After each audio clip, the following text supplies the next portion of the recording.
let's see the next enthalpy. Enthalpy number 13. It is the enthalpy of solution. So this should be the symbol, enthalpy of solution.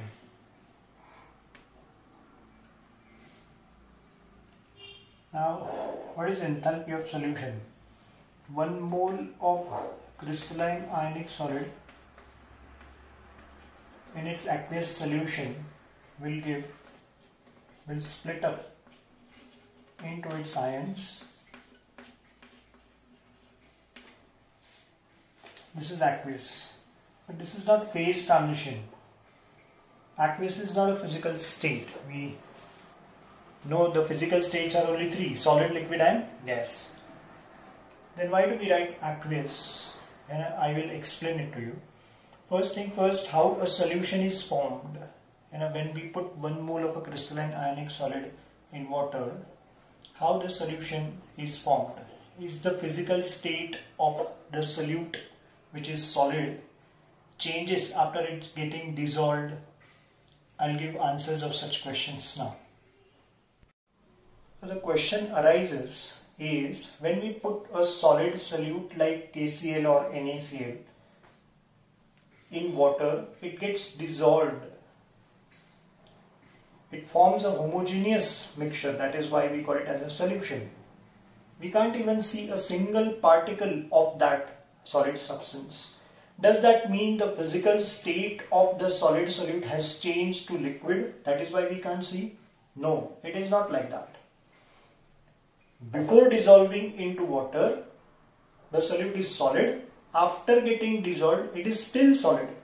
How we can justify this? First thing first, you should know that KCl in water is an example of a mixture, and in mixture the constituents, they retain their properties. So KCl is solid before dissolving. After being a part of the mixture, that is a solution, it will still remain solid. If it would have been changing its physical state, then when we heat the salty water, the entire solution should evaporate. But we know only the water part evaporates and the solid remains as it is. That means even if it is dissolved, it is still in solid state. Then why can't we see? That is the question. I'll explain. So the question that arises is, when a solid like KCl dissolved in water, it gets dissolved, we can't even see a single particle. It does not change its physical state. Even after getting dissolved, it is still solid. Then why can't we see? I'm just trying to explain how a solution is formed. A solution is formed due to 3 interactions. Listen carefully.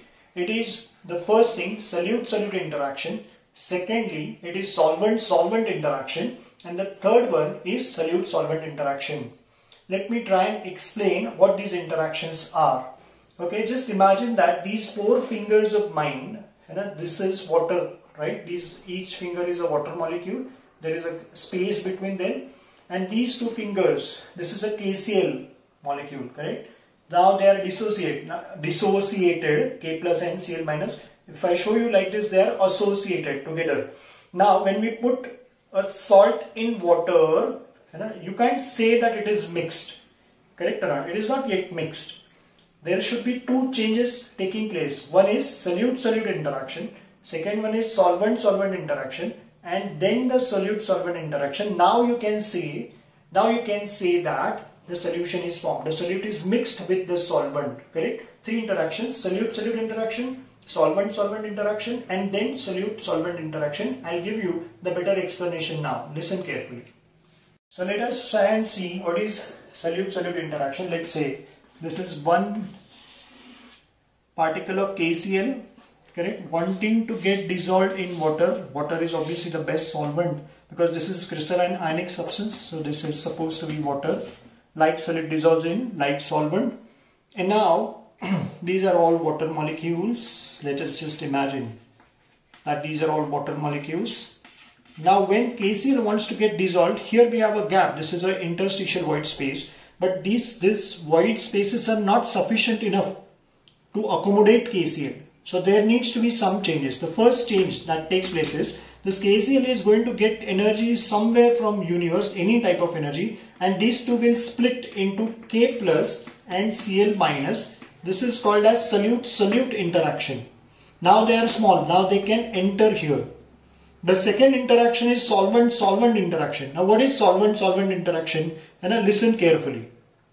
Now let me explain the solvent-solvent interaction. This is a water molecule, you know, it is a dipole. Water is never spherical, you know why it is. This oxygen is highly electronegative.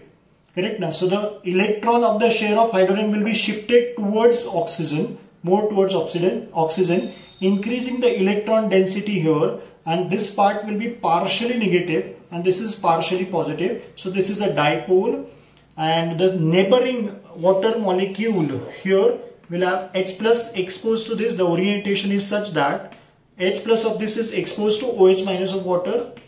Here the bond will be shifted. So this part will have more electron density, partially negative, partial positive. Opposite charges attract each other and there is an interaction. This is dipole-dipole interaction. Correct now? Now we need to come over this because we need to increase this gap in order to accommodate the solute particles. So what will happen is this particle, let us say, will take this molecule of water will take energy from somewhere and will change its orientation in such a way that OH comes here, OH minus, and H goes here. The orientation of this is changed. Now this is partially negative, this is positive. Like charges will repel each other and obviously this gap will be increased. So this is solvent-solvent interaction, right? This one is solute-solute interaction. This is solvent-solvent interaction. Okay, so we have seen solute-solute interaction where KCl, which is associated, takes energy from outside, from universe, and undergoes dissociation. The next is solvent-solvent interaction. Originally, between two water molecules, there is a dipole-dipole interaction. The energy is taken from universe. This dipole-dipole interaction is overcome. This will change its rotation and OH minus is exposed to OH minus. Like charges will repel and this gap will increase. That is solvent-solvent interaction. Now let us see solute-solute interaction. Now what is solute-solute interaction? ये समझ लेना K plus और Cl minus अलग होके पानी में आ चुके हैं. इनके इर्द गिर्द बहुत सारे वाटर मॉलिक्यूल्स है. अब डिसॉल्व होने के बाद solute-solute और solvent-solvent इंटरेक्शन होने के बाद भी इन दोनों को एक दूसरे के प्रति अभी भी ट्रिमेंडस अट्रैक्शन है. इतना ज्यादा कि they literally start rushing towards each other. पुराने पार्टनर है, ऐसा वो क्यों करते होंगे, है ना? ये उनको कौन पूछेगा? Water molecule. ये K प्लस है ना, वो भाग रहा है अपने पुराने पार्टनर की तरफ. Cl माइनस भी भाग रहा है, अपोजिट चार्जेस है. करेक्ट ना? बीच में आता है वाटर मॉलिक्यूल इसको रोकेगा, इसके साथ बात करेगा, इंटरैक्शन है. इसको पूछेगा रुक भाई क्यों जा रहा है, क्यों भाग रहा है Cl माइनस की तरफ. तो K प्लस उसको क्या बोलेगा? मैं एक फुल पॉजिटिव चार्ज हूं और तू एक पार्शियल नेगेटिवली चार्ज है. मेरे फुल पॉजिटिव चार्ज को तेरा पार्शियल नेगेटिव चार्ज बैलेंस कर ही नहीं सकता है, तो मेरा चार्ज तो वैसा ही रहेगा और मैं अनस्टेबल हो जाऊंगा. मैं और Cl माइनस, K प्लस और Cl माइनस क्यों अलग हुए थे? ताकि उनका चार्ज न्यूट्रलाइज होकर वो स्टेबल हो जाए. लेकिन एक वाटर मॉलिक्यूल इसको ना इसको किसी को स्टेबल नहीं कर सकता है. तो वाटर एग्री करता है, बोलता है ठीक है, आई अग्री, मैं एक अकेला मेरा पार्शियल नेगेटिव चार्ज लेके तुझे बैलेंस नहीं कर सकता, लेकिन मेरे साथी हम लोग 5-6 मिलके तो कर सकते हैं कि नहीं. इसके लिए वाटर मॉलिक्यूल इसको घेरने को शुरू करेगा. कैसे? वाटर अपने आप में चेंजेस करता है. जैसे वाटर अपना जो नेगेटिव उसको आगे करता है, उसका नेगेटिव मतलब ऑक्सीजन, और पॉजिटिव वालों को पीछे छुपा देता है, हाइड्रोजन. ऐसे नहीं तो रिपल्सिव फोर्स आएगा. ये ऐसे वाटर अपने आप में चेंज करता है. जैसे मिकी माउस का थोबड़ा होता है ना, वैसे वाटर अपने आप को चेंज कर लेता है. और फिर ये ऐसे एक वाटर मॉलिक्यूल, फिर यहां पे दूसरा, यहां पे तीसरा, ये चौथा, ये पांचवा, ये 6, ऐसे 6 वाटर मॉलिक्यूल जब इसको घेर लेते हैं, एक शील्ड बना लेते हैं, तब जाके इसका पॉजिटिव चार्ज बैलेंस हो जाता है. Are you getting this? ये वाटर मॉलिक्यूल का जो शील्ड है वो K प्लस को न्यूट्रलाइज करता है. याद रखना, इक्विवेलेंट हो गया चार्ज मैग्नीट्यूड में अब 6 पार्शियल नेगेटिव चार्ज की वजह से. ये तो normal day to day life में भी हम लोग करते हैं कि आपको किसी ने 100 रुपया देना है, उसने एक नोट दिया या तो 10 के 10 दिए, तो वैल्यू तो सेम हुआ कि नहीं? वैसे ही है, एक पार्शियल नेगेटिव चार्ज वाटर का इसके फुल पॉजिटिव चार्ज को नलिफाई नहीं कर सकता, लेकिन 6 इसको घेर लेते हैं, एक शील्ड बनाते हैं, तो वो नलिफाई हो जाता है।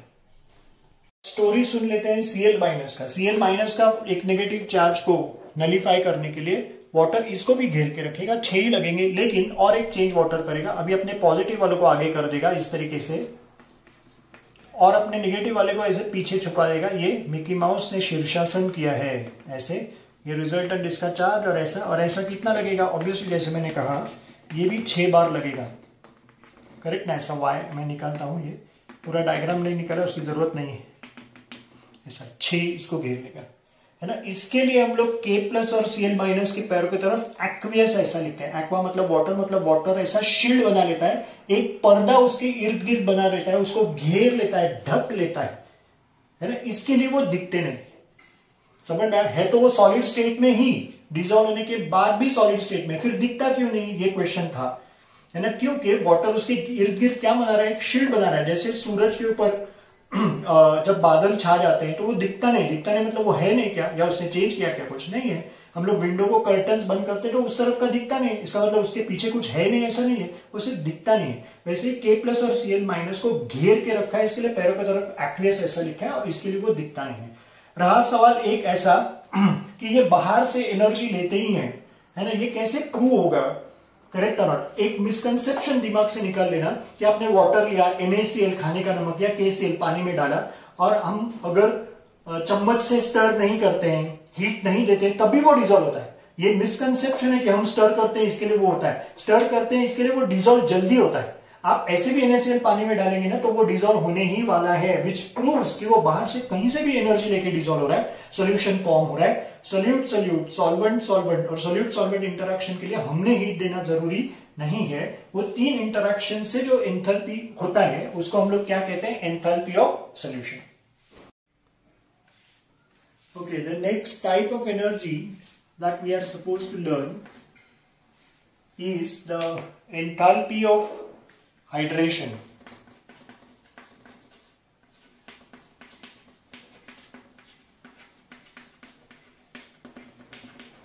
जिसका सिंबल इस तरीके से आ सकता है HYD, ये एंथैल्पी ऑफ हाइड्रेशन।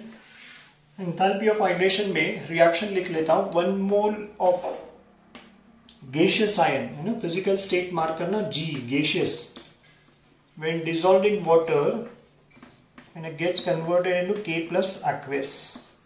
So इसका जो भी एंथैल्पी रहेगा should be called as what, enthalpy of hydration of K plus, ऐसे लिखता हूं, आपको समझ में आया इसके लिए।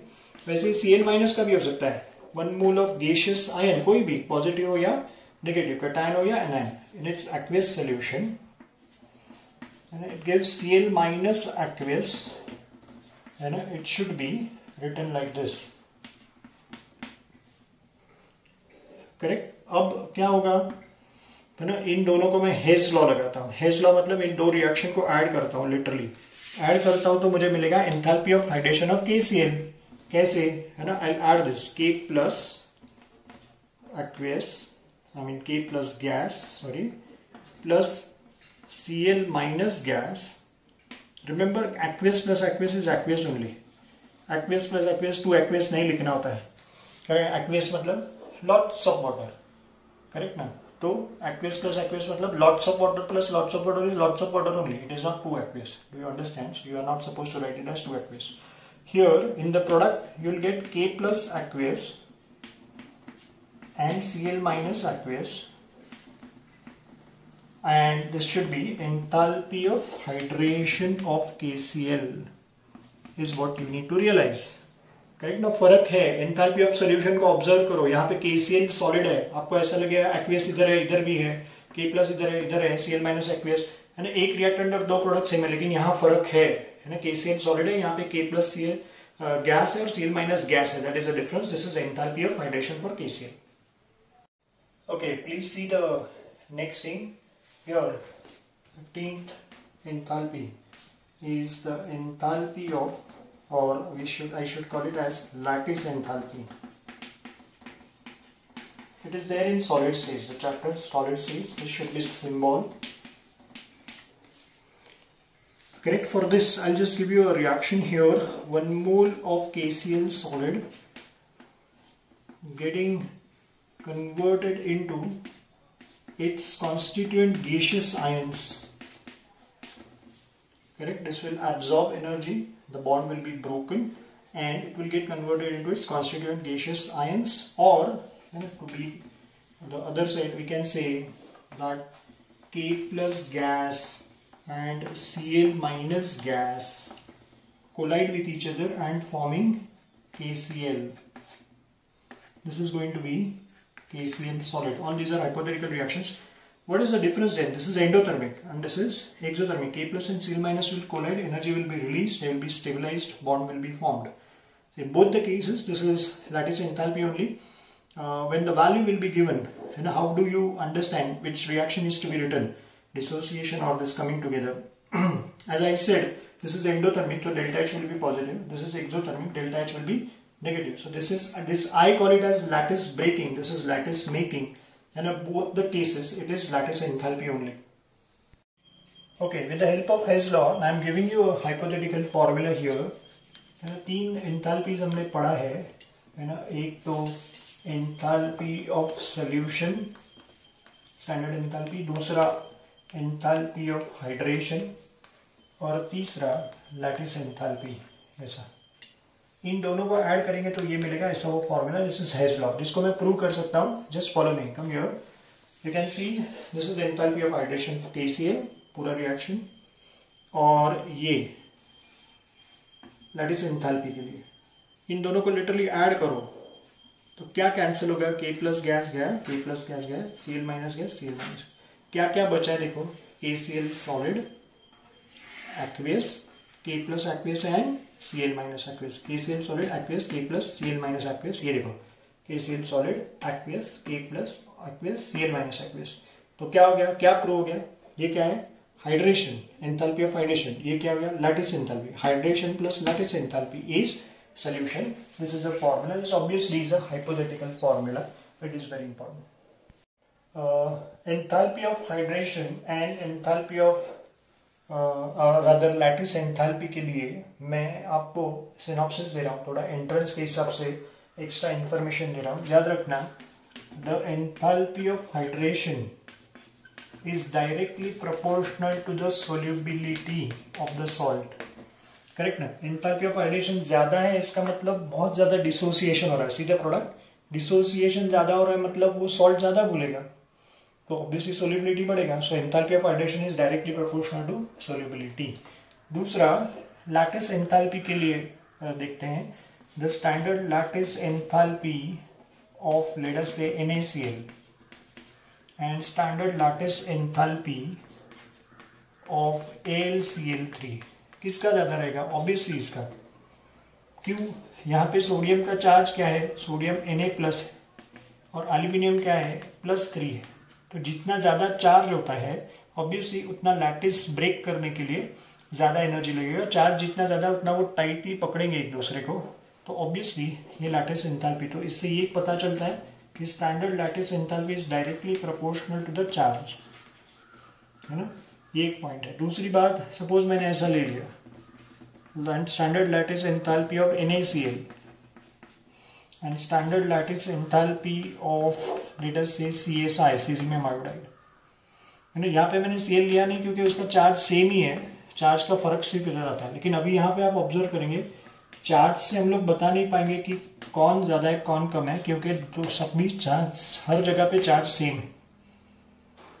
करेक्ट है ना? तब इसका लैटिस एंथैल्पी ज्यादा आएगा. क्या रीजन होगा?